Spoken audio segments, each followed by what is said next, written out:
अस्सलाम वालेकुम, this is हुमैना Basit from ocean of knowledge. तो आज हम कर रहे हैं मैथ 11 की एक्सरसाइज 3.2 का क्वेश्चन नंबर 1, जो कि है if A is equal to a i j 3x4, यानी कि एक ऐसा मैट्रिक्स है ए जिसमें रोज़ की तादाद 3 है और कॉलम की तादाद 4 है।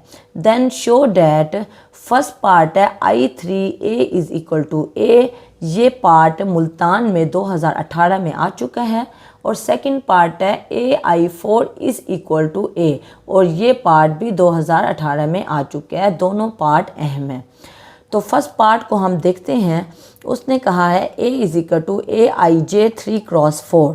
3x4 का मतलब है 3 रोज़ हैं और 4 कॉलम है, 1 2 3 और 4, ठीक है ना।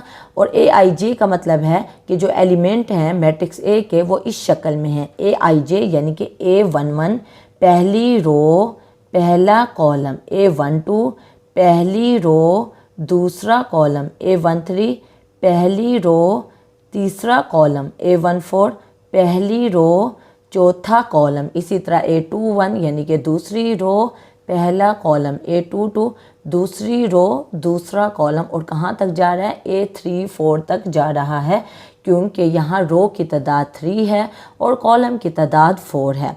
तो हमने मैट्रिक्स ए को इस शक्ल में लिख दिया, जिसके एलिमेंट ए की शक्ल में है, ए आई जे यानी कि आई जे से 1 1 1 2 से लेके A34 तक, और हमारे पास रोज़ की तादाद 3 है और कॉलम की तादाद 4 है, और हमने एक मैट्रिक्स बना लिया है। अब I3 क्या होता है? I3 आइडेंटिटी मैट्रिक्स होता है, और 3 से मुराद है कि इस मैट्रिक्स में 3 रोज़ हैं 1 2 3 और 3 कॉलम्स हैं 1 2 3, और यहाँ डायगनल जो होता है, ये जो टेढ़ी लाइन होती है इसको डायगनल बोलते हैं। तो डायगनल के एलिमेंट जो हैं वो 1 होंगे, डायगनल के अलावा तमाम एलिमेंट 0 होंगे, और उसको हम I3 बोलते हैं। अब मैट्रिक्स ए भी आ गया और I3 भी हमने निकाल लिया, हमने लिख लिया कि I3 क्या होता है और मैट्रिक्स ए किसके बराबर है। अब हम लेफ़्ट हैंड साइड को देखते हैं पार्ट 1 के। अब ये हमारी लेफ़्ट हैंड साइड है, इक्वल के लेफ़्ट साइड पे जो खड़ी है वो हमारी लेफ़्ट हैंड साइड है, इक्वल की जो राइट साइड पे खड़ी है ये हमारी राइट हैंड साइड है। तो लेफ़्ट हैंड साइड को हम सॉल्व करेंगे, उसके बाद राइट हैंड साइड के इक्वल लेके आएंगे। देखिए लेफ़्ट हैंड साइड है I3 ए, तो I3 हमारे पास क्या है, वो है 1 0 0 0 1 0 0 0 1, जो I3 मैंने अभी बताया है। उसके बाद हमारे पास जो ए है वो हमने ए मैट्रिक्स लिख लिया। अब दोनों मैट्रिक्स लिखे हुए हैं, अब हमने इनको मल्टीप्लाई करना है। मल्टीप्लाई करने के लिए दो मैट्रिक्स को क्या मेथड होता है, पहली रो पहला कॉलम, पहली रो पहला कॉलम, यानी कि 1 को A11 से मल्टीप्लाई करेंगे तो A111 से मल्टीप्लाई होके A11 हो जाएगा। उसके बाद पहली रो पहला कॉलम, यानी कि 0 को हम A21 से पहली रो के एलिमेंट के से 0 लेंगे और पहले कॉलम के एलिमेंट से A21 लेंगे। जब A21 0 से मल्टीप्लाई होगा तो 0 आ जाएगा, बीच में प्लस आता है। फिर इसी तरह प्लस 0 को पहली रो पहला कॉलम, यानी कि 0 को A31 से मल्टीप्लाई करेंगे तो 0 आ जाएगा, ठीक है। इसी तरह पहली रो दूसरा कॉलम, पहली रो दूसरा कॉलम, 1 को A12 से मल्टीप्लाई करेंगे तो A12, 0 को A22 से मल्टीप्लाई करेंगे तो प्लस 0, A32 को 0 से मल्टीप्लाई करेंगे तो हमारे पास 0 आ जाएगा। अभी पहली रो चल रही है, ठीक है ना, यहाँ तक पहली रो चलेगी, यानी कि पहली रो तीसरा कॉलम, 1 को A13 से मल्टीप्लाई करेंगे तो A13, फिर बीच में प्लस, फिर 0 को A23 से मल्टीप्लाई करेंगे तो 0, फिर बीच में प्लस, फिर 0 को A33 से मल्टीप्लाई करेंगे तो 0 आ जाएगा। उसके बाद पहली रो चौथा कॉलम, पहली रो चौथा कॉलम, यानी कि 1 को A14 से मल्टीप्लाई किया तो A14 आ गया, 0 को A24 से मल्टीप्लाई किया तो 0, बीच में प्लस आया, फिर 0 को जब A34 से मल्टीप्लाई किया तब भी 0 आ गया। पहली रो को लिया है, पहले कॉलम से किया है तो ये आंसर आया है, पहली रो लिया है, दूसरा कॉलम लिया है तो ये आंसर आया है, पहली रो लिया है, तीसरा कॉलम लिया है तो ये आंसर आया है, पहली रो लिया है, चौथा कॉलम लिया है तो ये आंसर आया है। इसी तरह नीचे भी हमने ऐसे ही करना है, यानी कि दूसरी रो पहला कॉलम तो ये आंसर आया, दूसरी रो दूसरा कॉलम, तो ये आंसर आया। दूसरी रो तीसरा कॉलम, तो ये आंसर आया। दूसरी रो और चौथा कॉलम, तो ये आंसर आ गया। अब दूसरी रो भी ख़त्म हो गई। अब तीसरी रो को लेना है। तीसरी रो पहला कॉलम, तो ये आंसर आया। तीसरी रो दूसरा कॉलम, तो ये आंसर आया। तीसरी रो तीसरा कॉलम, तो ये आंसर आया। तीसरी रो और चौथा कॉलम, तो ये आंसर आ गया। अब यहाँ A11 प्लस 0 0 है तो A11 रहेगा।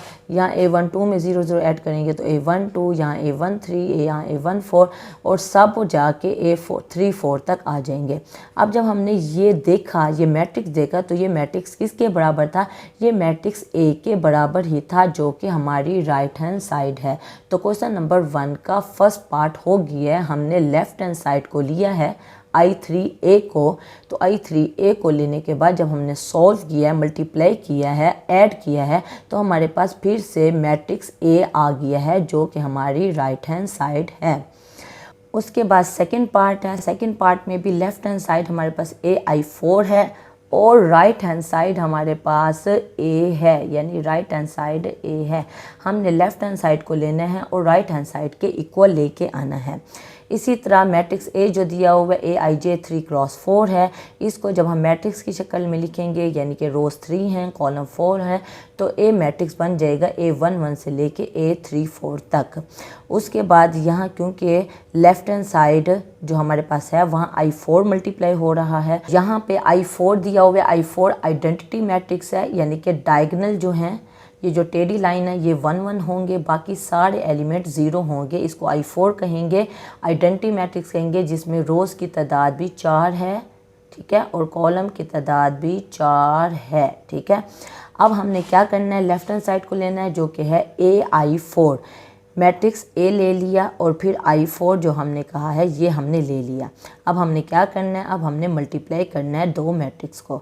मल्टीप्लाई करने के लिए ये रूल आपको पता होना चाहिए कि यहाँ हमारे पास जो रोज़ की तादाद है वो 3 है, यानी कि 3 क्रॉस 4 है, ऐसे है ना, यानी रोज़ की तादाद 3 है और कॉलम की तादाद 4 है।